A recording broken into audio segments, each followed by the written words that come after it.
Quoique les 24 équipes qui sont là, les 24 sélectionneurs qui sont là, non, c'est normal, mais j'ai envie de dire que c'est la bonne pression. C'est la pression pour gagner, cette pression qui motive, pas cette pression néfaste qui imbibe un petit peu le joueur, le coach et puis l'environnement où nous vivons.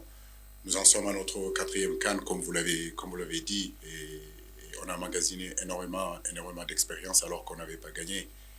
Gagnant, on sait qu'aussi on est attendu, mais comme je le dis, il y a beaucoup de favoris dans cette CAN. Il n'y a pas que le Sénégal. Nous nous sommes focus surtout sur notre premier match aujourd'hui qui est demain contre la Gambie. C'est le match le plus important pour nous parce qu'on a à cœur vraiment de rentrer dans cette compétition de la meilleure façon. Et la meilleure façon de rentrer dans cette compétition, c'est essayer de faire vraiment un bon résultat contre la Gambie. Maintenant, comme j'ai dit, il ne faut pas non plus que l'enjeu en réalité de cette CAN-là, les attentes de cette CAN-là, prend le dessus sur le jeu. Et je reste persuadé que c'est à travers le jeu, c'est à travers la concentration, rester dans le présent en réalité. Hier, c'était passé, c'était 2021, c'était 2022. Demain, il n'y a rien de sûr. Aujourd'hui, tous les jours, notre concentration doit rester vraiment là où nous sommes, dans le présent. Nous ne sous-estimons personne. Nous savons que pour gagner la CAN, c'est un process et ce process-là commence demain. Les réalités il y a 20 ans et les réalités d'aujourd'hui ne sont pas les mêmes. La Gambie, il y a 20 ans, ce n'est pas la Gambie d'aujourd'hui. Beaucoup de choses se sont passées. C'est une équipe qui a vraiment progressé. C'est un pays qui est en train d'émerger. C'est un pays qui est en train d'avancer sur le plan sportif. Donc nous les prenons avec beaucoup de respect, justement, pour pouvoir aborder ce match-là et essayer de faire le meilleur résultat possible. 14 heures, tout le monde sait que bon, j'ai déjà eu à parler de cette situation-là il y a un mois ou 2 mois, ou plus que ça. Je crois que quand le programme de la CAF est sorti, je disais que les heures de match, 14 heures pour jouer au football en Afrique, tout le monde est au courant que à 14 heures d'Alger jusqu'à Cape Town, de Addis Abeba jusqu'à Dakar, en passant par le Congo, il fait très chaud en Afrique.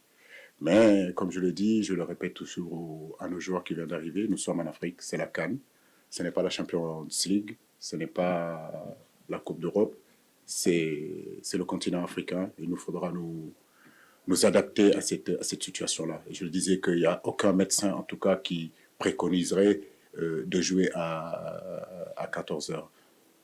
Si les choses sont faites ainsi, c'est à nous de nous adapter le plus rapidement possible. Et c'est ce qu'on a fait. On a essayé de caler nos entraînements justement à cette heure-là, 14 heures. On en a eu deux depuis que nous sommes là. Je peux vous garantir qu'il fait très, très, très chaud pour jouer au football.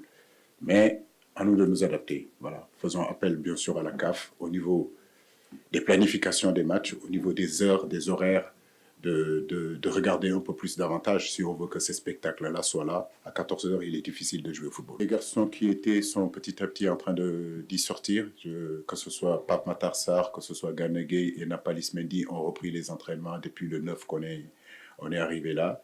En partant de Dakar, Balou Touré avait une petite pointe, une gêne derrière le mollet. En réalité, on a voulu vraiment le préserver, mais il a repris les entraînements. Nous pensons que nous pourrons le récupérer dès la semaine prochaine.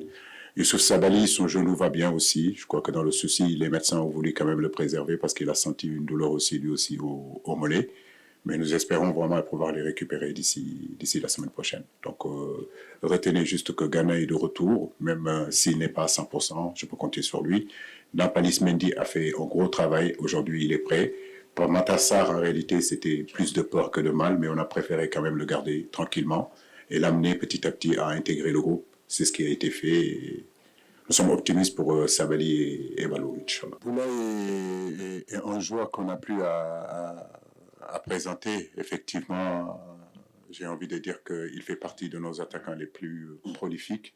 Aujourd'hui, ne pas l'avoir avec nous, c'est vrai que c'est une grosse perte. Mais j'ai envie de dire qu'on a encore aussi d'autres joueurs qui sont capables d'être à la hauteur.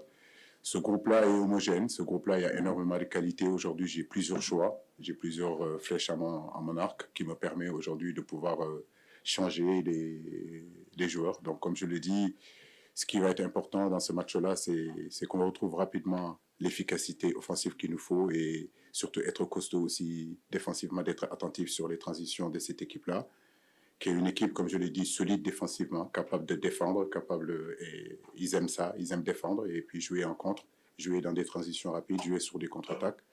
À nous d'être patients, à nous d'être calmes, de ne pas confondre vitesse et précipitation. Mais je pense qu'on a des arguments aujourd'hui pour ce match-là.